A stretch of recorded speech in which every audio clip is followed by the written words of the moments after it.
పాత్రికేయ మిత్రులతో పాటు ఈ వీడియో చూస్తున్న ప్రజలందరికీ నమస్కారం తెలియజేస్తూ, నిన్న ఈ నియోజకవర్గ టీఆర్ఎస్ ప్రతినిధి పుట్టమధు మాట్లాడిన దాని మీద మేము ప్రెస్ మీట్ ఏర్పాటు చేయడం జరిగింది.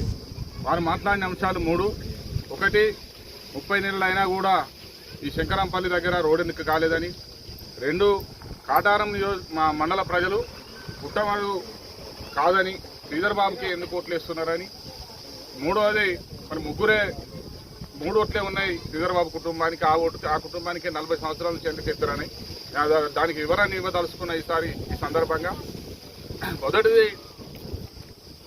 ఈ నియోజకవర్గంలో గౌరవ శ్రీధర్ బాబు గారు అధికారంలోకి వచ్చిన తర్వాత దగ్గర 1500 కోట్లతో అనేక నిధులు తీసుకొచ్చి రోడ్లు, తర్వాత గృహాలు, నూతన బిల్డింగులు, రకరకాల పనులు చేస్తున్నారు. ఎక్కడికక్కడ టెండర్లు అయిన పనులు 6 నెలలలోపు, 3 నెలలలోపు, అగ్రిమెంట్లలోపు పనులన్నీ అయిపోతున్నాయి. కాటారం సెంటర్లో దగ్గర 50 కోట్లతో ఏటీసీని నిర్మిస్తే 6 నెలల్లో పని అయిపోయింది. ఇలా అడ్మినిస్ట్రేషన్ స్టార్ట్ అయ్యి పిల్లలకు క్లాసులు కూడా నడుస్తున్నాయి. అదేవిధంగా ఎడ్లపల్లి కాడ మొదలు పెడితే బసపూర్ దాకా రోడ్డు 6 నెలల్లో అయిపోయింది. PDR constructions. ధన్వాడ నుంచి బూడిదపల్లి రోడ్డు అయిపోయింది. ధన్వాడ నుంచి దామరకుంట రోడ్డు అయిపోయింది. మేడారం రోడ్డు కేవలం 15 రోజులలో మేడారం నుంచి చింతకాని క్రాస్ నుంచి మేడారం రోడ్ వేసారు, అయిపోయినాయి. అంటే ఏం చెప్పదలుచుకున్నా అంటే, శ్రీధర్ బాబు సార్ ప్రజాపాలన ప్రభుత్వం వచ్చిన తర్వాత ఇచ్చిన ప్రొసీడింగ్ల పనులన్నీ కూడా ఎక్కడ ఆగట్లేదు. అన్నీ కూడా అగ్రిమెంట్ నిబంధన ప్రకారం అవుతున్నాయి. మరి ఈ రోడ్ ఎందుకు అవుతలేదని నిజంగా నిన్న పుట్టమధు అన్న తర్వాత మేము పరిశీలిస్తే దీనికి తేలింది ఏంటంటే, ఈ రోడ్డు పుట్టమధు అనుచరుడు, పుట్టమధు చుట్టం, పుట్టమధు బంధువు, పుట్టమధు పార్ట్నర్ తిరుపతి పటేల్ అని ఆయనకు ఇవ్వడం జరిగింది. ఎలక్షన్ రాకముందు సంవత్సరం ముందు ఆయనకు వర్క్ అలాట్ చేసి అగ్రిమెంట్ చేస్తే ఇప్పటి వరకు ఈ రోడ్డు ఇంకా పూర్తి కావట్లేదు.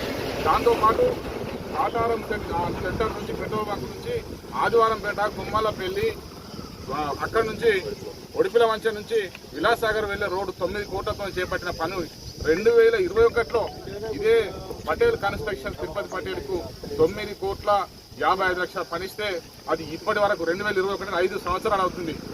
మీ ప్రభుత్వం 2.5 సంవత్సరాలు అయింది, ఈ ప్రభుత్వం 2.5 సంవత్సరాలు అయింది. 5 సంవత్సరాలు ఇప్పటికీ ఆ రోడ్డు ఎక్కడున్న రోడ్డు అక్కడే ఉంది. మరి మిగతా కాంట్రాక్టర్లు ఇలా మేడారం పనులు కావచ్చు, కాళేశ్వరం పుష్కరాల పనులు కావచ్చు, తర్వాత జరిగే ఏ పనులైనా యుద్ధ ప్రాతిపదికన రాత్రి పగలు జరుగుతున్నాయి. అన్ని పనులు పూర్తయినాయి. ఈ 2 పనులు మాత్రమే అవుతలేవు. కాబట్టి ప్రజలందరూ అయ్యారా మీరు అంతా గమనించాలని ఈ సందర్భంగా కోరుతా ఉన్నాం. పుట్టమధు అన్నదాన్ని మేము పరిశీలిస్తే మాకు తేలిన అంశం ఏంటంటే, తెలంగాణలో ప్రజాపాలన ప్రభుత్వం, రేవంత్ రెడ్డి గారి ప్రభుత్వం, గౌరవ శ్రీధర్ బాబు గారి ఆధ్వర్యంలో ఏర్పడిన తర్వాత ఒక కుట్ర, ఒక కుతంత్రం, ఒక కుయుక్తి జరుగుతున్నది. చూడండి, తెలంగాణలో మన ప్రభుత్వం వచ్చిన వెంటనే ఎక్కడికక్కడ కరెంటు కట్ చేసేది. ఈ ప్రభుత్వం అంటే కరెంటు పోతున్నారు. మరి ఇవాళ ఎందుకు కరెంటు కట్ అవుతలేదు అంటే టీఆర్ఎస్ నాయకులు ఏర్పడిన కుట్ర. మొన్నటికి మొన్న రాష్ట్రాలలో విద్యార్థులకు విషాలు కలుషిత ఆహారము అందించి విద్యార్థులను అనారోగ్యం పాల్చేసి ఈ ప్రభుత్వం మీద నిందేసే ప్రయత్నం చేశారు. దాని మీద విచారణ కమిటీ చేస్తే ఎక్కడ చూసినా టీఆర్ఎస్ నాయకుల కుట్రలు బయటపడ్డాయి. బస్సులలో ఉచిత బస్సు ప్రయాణం ఇస్తే పేడ్ ఆర్టిస్టులను పెట్టి వెంటకలు బట్టి కొట్టుకున్నట్టు, మహిళలు తిట్టుకున్నట్టు చేసి ఆ కుట్రలు చేస్తే 2-3 కేసులు పైన తర్వాత ఇప్పుడు ప్రశాంతంగా బస్సులన్నీ నడుస్తున్నాయి. అందులో భాగంగానే ఇలా పుట్టమధు అనుచరులు కలిసి పుట్టమధు యొక్క పార్ట్నర్ ఈ తిరుపతి పటేల్ కాబట్టి ఈ 2 రోడ్లు ఆపి గౌరవ శ్రీధర్ బాబు గారికి చెడ్డ పేరు వచ్చేలా, ప్రజాపాలన ప్రభుత్వానికి చెడ్డ పేరు వచ్చేలా వ్యవహరిస్తున్నారని ప్రజలందరూ గమనించాలని సందర్భం కోరుతా ఉన్నాం. ఎందుకంటే ఒక కాంట్రాక్టర్ గవర్నమెంట్ ప్రొసీడింగ్ ఇస్తుంది, అగ్రిమెంట్ అయిన తర్వాత కాంట్రాక్టర్ అనే వ్యక్తి పని చేసిన తర్వాత పైసలు ఇస్తాడు. ఎప్పుడు పైసలు వస్తే అప్పుడు తీసుకుంటామని అగ్రిమెంట్ పథకం పెడతారు. మరి అన్ని పనులు ఎందుకు అవుతున్నాయి? అంకెల పరిమిల వరకు పనులు ఎందుకు అవుతున్నాయి? సిఆర్ఆర్ ఫండ్ మొన్న 15 కోట్ల ఫండ్ వచ్చింది. అంతకుముందు వచ్చిన 15 కోట్ల ఫండ్ కూడా ఆల్రెడీ అయిపోతుంది. మరి ఎందుకు అన్ని పనులు అవుతుంది? ఈ పని ఎందుకు అయిందో ప్రజలందరూ గమనించాలి, ప్రజలందరం ప్రశ్నించాలి. గౌరవ శ్రీధర్ బాబు గారు ఇక్కడ ఉండి రోడ్డు వేయించాడు.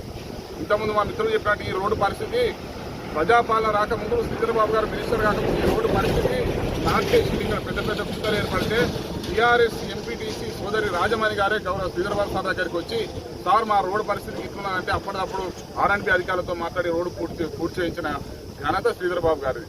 మరి అలాంటి వర్క్ జరుగుతున్నది. కన్స్ట్రక్షన్ జరుగుతున్నప్పుడు దుమ్ము లేస్తుంది. కానీ ఎన్ని రోజులు కన్స్ట్రక్షన్ జరుగుతుంది మేము కూడా ఇన్ని రోజులు మేము ఆలోచించలే.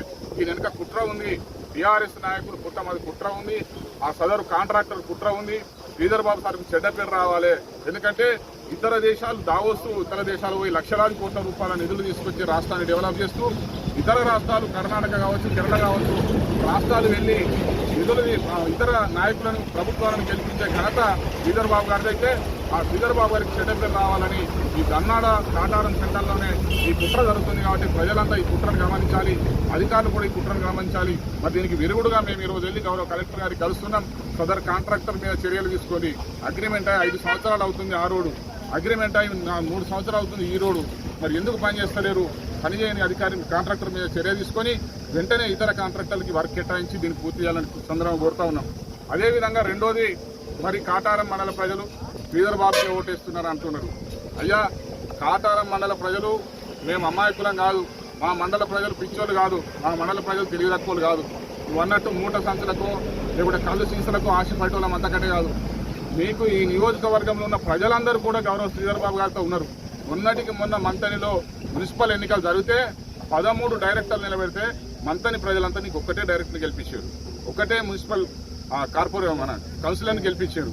మరి అది మంత్రి వాళ్ళని తిడతలేవు అంటే మా కాటారం వాళ్ళే అమాయకులతో అమాయకంగా దొరికిళ్ళు.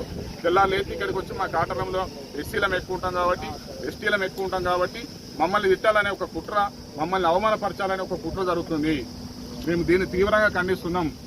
మీ మంతనిలో నియోజకవర్గంలో ఉన్న ప్రజలందరూ కూడా గౌరవ శ్రీధర్ బాబులకు మద్దతు తెలిపారు. ఒక కాటారం ప్రజలే కాదు, కాటారం ప్రజలకు ఇంకా ఎందుకు ఎక్కువ మద్దతు తెలుపుతున్నామంటే గౌరవ శ్రీపాదరావు గారు 300 ఆసామి నుంచి ఉన్న భూములన్నీ పేదలకు పంచిపెట్టి ఇలా 30 ఎకరాలకు వచ్చారు. మీ లెక్క 3 గుంటల నుంచి 300 ఎకరాలు సంపాదించుకోలే. అదేవిధంగా ఈ ప్రాంతంలో త్రాగునీరు, సాగునీరు, ఈ ప్రాంతంలో విద్యా వ్యాప్తి కొరకై వారు అహర్నిశలు కృషి చేసిన వ్యక్తి. మా ప్రాంతంలో ఎస్సీ, ఎస్టీ, బీసీ బడుగు బలహీన వర్గాల కొరకు శ్రీపాదరావు గారు ఆయన ప్రాణాన్ని ఇచ్చిన వ్యక్తి కాబట్టి మేమందరం వారిని ఆరాధిస్తాం. మరి అలాంటి మమ్మల్ని అవమానపరుస్తూ వీళ్ళు మూట సంచులకు పైసల సంచులకు అమ్ముడుపోతానని మమ్మల్ని ప్రతిసారి అవమానపరిస్తే ఇంకొకసారి నీకు మంత్రిలో ఏ విధంగా రిజర్వేషన్ ఉన్నా అవకాశం ఉన్నా నువ్వు పోటీ చేయలే, నీ సతీమణిని పోటీలో దించలే, ఎందుకంటే నేను చిట్టుగా ఓడిపోతాను. నువ్వు ఇంకొకసారి కనుక కాటారం ప్రజల్ని అవమానపరిస్తే, ఈ నియోజకవర్గానికి ప్రజల్ని ఇదే విధంగా అవమానపరిస్తే రేపు జరగబోయే ఎమ్మెల్యే ఓట్లప్పుడు కూడా నీకు ఇదే పరిస్థితి ఎదుగుతా నీ సందర్భంగా తెలియజేస్తున్నా. ఇక రెండోది 3 ఓట్లున్నాయి అంటే ఇదే విధంగా అనుకున్నట్టు కౌరవులు మేము 100 మందిని, పాండవులు 5 వాళ్ళతోనేమైంది. నీ పరిస్థితి కూడా గట్టున్నది. ఇవాళ ఆయనకు 3 ఓట్లున్నాయి అంటే రేపు విష్ణు ఈశ్వర బ్రహ్మ కూడా ముగ్గురే. రేపు ఆ ముగ్గురినే ఎందుకు మొక్కుతారు? నన్ను 4 ముగ్గురే నన్నే మొక్కుమనే పరిస్థితి అట్లా కుటుంబ పరిస్థితి చూస్తే ఆ విష్ణు ఈశ్వరుడు బ్రహ్మాలు ముగ్గురే. మేము పుట్టోళ్ళం బాగా మంది ఉన్నాం, మేము పటేళ్ళం బాగా మందికి మమ్మల్ని మొక్కుమనే పరిస్థితి ఉన్నట్టున్నది. అయ్యా, ఇది ప్రజాస్వామ్యం. డాక్టర్ బిఆర్ అంబేద్కర్ గారు ప్రజాస్వామ్యంలో ఓటు హక్కు ఇచ్చారు, ప్రజాస్వామ్యంలో పోటీ చేసే హక్కు ఇచ్చారు. ఈ మంతని నియోజకవర్గం అనేది జనరల్. ఇక్కడ ఎవరు పోటీ, చాలా మంది పివి నరసింహారావు ఇక్కడ పోటీ చేస్తే 4 సార్లు గెలిపిస్తే చాలా మంచి గొప్ప వ్యక్తి, ప్రజలందరూ గొప్ప నిర్ణయం తీసుకున్నారు. నువ్వే అన్నావు. మరి శ్రీపాదరావుని గెలిపిస్తున్నారు, శ్రీధర్ బాబుని గెలిపిస్తున్నారు, మరి మమ్మల్ని ఎందుకు తిడుతున్నామని సందర్భంగా అడుగుతున్నాం. కాబట్టి ఇప్పటికైనా వైఖరి మార్చుకోండి. ఈ రోడ్డు మీద కావచ్చు, ఆదివారంపేట రోడ్డు మీద జరుగుతున్న కుట్రను కుతంత్రాన్ని బయటకు తీయడానికి ఈరోజు మేము అందరం కాంగ్రెస్ పార్టీ కుటుంబ సభ్యులం, శ్రేణులం అందరం ఇక్కడ ఉన్నటువంటి ప్రజలందరం కూడా వెళ్ళి కలెక్టర్ గారికి కంప్లైంట్ చేస్తాం. దీని మీద ఇంజనీరింగ్ శాఖ అధికారులను కలుస్తాం. అసలు ఏం జరుగుతుంది, ఎందుకు జరుగుతుంది? నిన్నటికి నిన్న గ్రామ పంచాయతీ సిబ్బందిని జీతాలు క్లియర్ ఉన్నా కూడా గారపల్లి సెంటర్లో గ్రామ పంచాయతీ సిబ్బందిని ధర్నా చేయించారు. జీతాలు రెగ్యులర్గా ఉన్నా కూడా అంటే కావలసుకొని ఒక కుట్ర జరుగుతుంది. ఒక ఆయన పేపర్లో పెడుతుండు, ఇక్కడనేమో గెలిపించుకోలే, ఎక్కడికో పోయి శ్రీధర్బాబు తిరిగిందా అని. మరి నీ మంత్రిలో పోటీ చేయలే, రిజర్వేషన్ వచ్చింది, కనీసం పోటీ చేసే అర్హత, పోటీ చేసే ధైర్యం కూడా చేయలే.